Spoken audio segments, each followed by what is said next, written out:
Current thinking concludes that the peak of the emergence of intelligence in the galaxy was achieved 10 to 100 million years ago, that most races in the galaxy are very old and very sophisticated.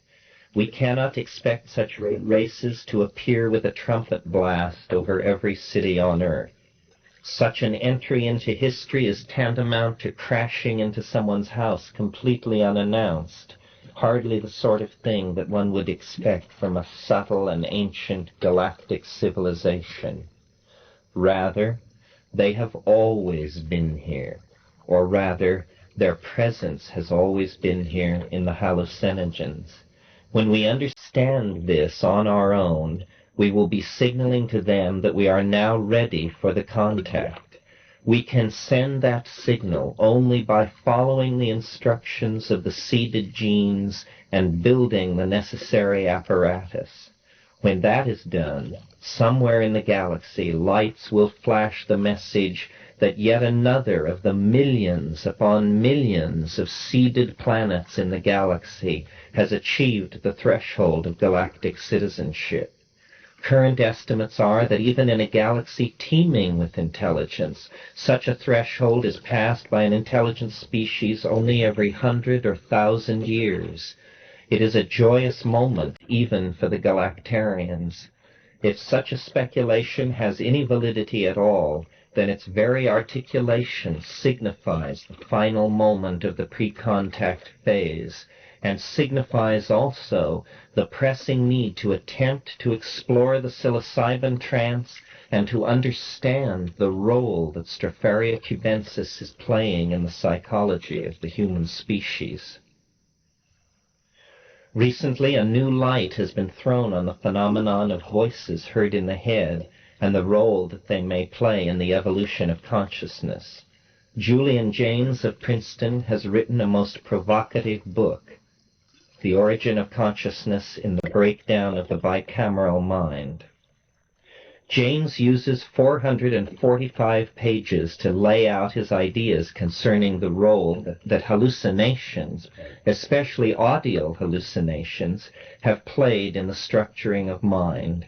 Briefly, Jaynes believes that until the time of roughly the Iliad, around 1400 BC, nothing at all like modern ego-centered and individuated consciousness existed.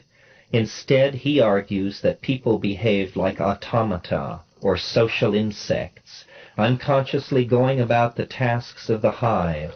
Only in moments of great stress and personal danger was this regimen broken. In such moments, an impersonal mind, outside the usual experience of the world, became manifest as a voice. According to Jaynes' theory, such voices were the guiding lights of human society, perhaps for millennia, whether they were understood to be the voice of an absent but living king, or a dead king, an omnipresent god, or a personal deity.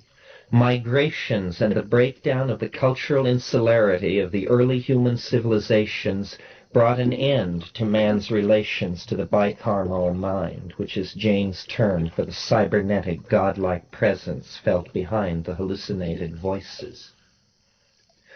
Selective pressures and social prejudice against having a relationship with the bicameral mind in a modern context have made hearing voices into a mystical phenomenon or a serious mental aberration, in any case something very rare. The interested reader should study Jaynes' case carefully, although his book is exasperating, since in a treatise on the role of hallucinations in human history, he fails to offer any serious discussion of hallucinogenic plant use at all. This is a serious failing, especially if the effect triggered by psilocybin is not, as I have suggested, a contact with an intelligence entirely distinct from ourselves. Jaynes' theory opens up the possibility that psilocybin returns one to rapport with the personified other in a way that duplicates on some level the state of mind that was characteristic of early human civilizations.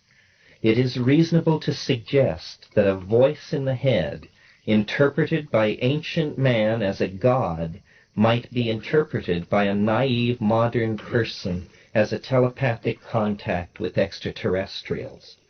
Whatever facts may eventually be known, psilocybin offers a tool that allows direct experience of this voice that explains all things, this logos of the other.